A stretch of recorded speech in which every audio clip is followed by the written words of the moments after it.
कृपया एक बार फिर से अपने कागज़ और कलम के साथ तैयार रहें।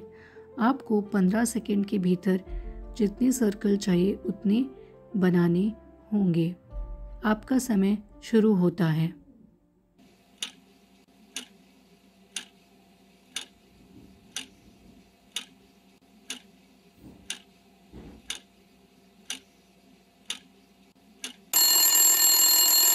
आपके द्वारा तैयार किए गए सर्कल की संख्या गिनें। अब मैं चाहती हूँ कि आप उसी 15 सेकंड के भीतर जितनी सर्कल बनाना चाहते हैं उसके लिए एक लक्ष्य निर्धारित करें।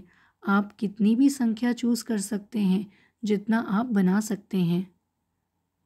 आपका समय अब शुरू होता है।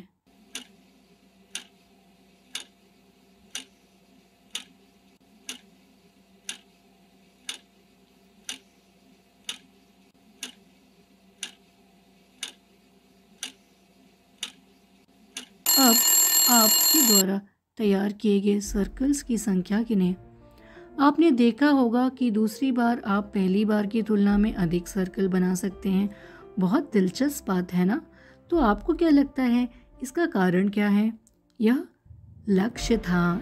ऐसा इसलिए था क्योंकि दूसरी बार आपने अपने लिए एक लक्ष्य निर्धारित किया था और वह लक्ष्य एक बेंचमार्क था जो आपको इसे हासिल करने के लिए मार्गदर्शन और प्रेरित कर रहा था। इसी तरह आपके व्यवसाय में भी यदि आपने कोई बेंचमार्क सेट नहीं किया है तो आप वास्तव में अपने आप को उतना धक्का नहीं दे सकेंगे जितना आप अपने लक्ष्य को प्राप्त करने की ओर कर सकते हैं। इसलिए अब हम अपने व्यवसाय के लिए लक्ष्य कैसे बनाएं ये सीखते हैं। अब अपने लक्ष्यों को निर्धारित करते समय यह आपके दिमाग में उतना ही स्पष्ट होना चाहिए जितना कि आप गिन सकते हैं कि आपके व्यवसाय में वर्तमान समय से अगले समय तक पहुंचने के लिए कितने और क्या कदम उठाने चाहिए। इसके अलावा लक्ष्य को प्राप्त करने योग्य होना चाहिए। उसे आपको थोड़ा चुनौती महसूस करवाना चाहिए, लेकिन आपको लक्ष्य प्राप्त करने के लिए आवश्यक ज्ञान, कौशल और क्षमता होनी चाहिए, या आप उसे हासिल करने की कोशिश करें। उदाहरण के तौर पे मैं एक लक्ष्य के बारे में बताती हूँ। मैं अपने किराना स्टोर के कारोबार में मासिक रूप से 4,000 रुपये की बचत कर रहा था। मेरे पास एक महीने में बिक्री से मासिक 6,000 रुपये बचाने का लक्ष्य है। प्रत्येक माह की 15 तारीख तक मैं 3,000 रुपये और महीने के अंत तक कुल 6,000 रुपये की बचत करूंगा।